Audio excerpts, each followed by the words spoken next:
L'ex-chef de l'État ivoirien Laurent Gbagbo a été condamné par contumace à 20 ans de prison et 329 milliards CFA d'amende, dans l'affaire du braquage de l'Agence nationale de la Banque centrale des États de l'Afrique de l'Ouest, CEAO, pendant la crise post-électorale ivoirienne de 2010-2021. Après l'annonce par ce dernier de la création d'un nouveau parti politique, la question de ses droits civiques sont soulevées par certains. L'ancien greffier et proche du fondateur du Front populaire ivoirien, FPI, Roger Dacoury Diaz répond à ceux qui affirment cela. Sur les effets de la décision invoquée.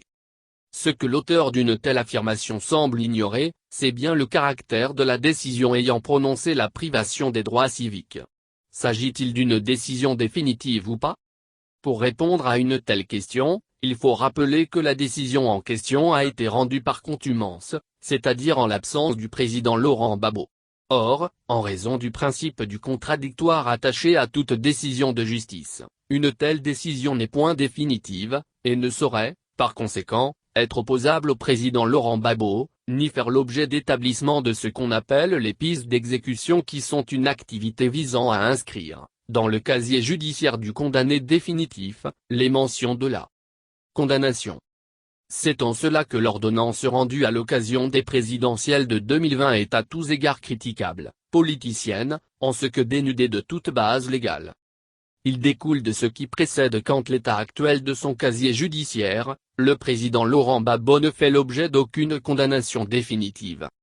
Sur les effets de la grâce.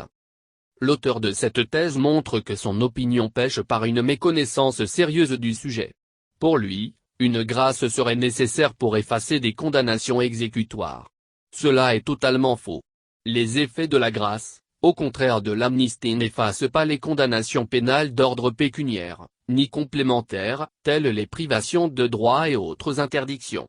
Un tel raisonnement montre à suffisance que l'auteur parle d'un sujet qu'il cerne peu. Au total, dit à la tribune Opposition ivoirienne qu'en l'état actuel, une décision rendue par contumace ne saurait valablement inscrire dans son casier judiciaire cette fameuse privation de ses droits civiques, si nous parlons en droit, et non des intrigues politiciennes.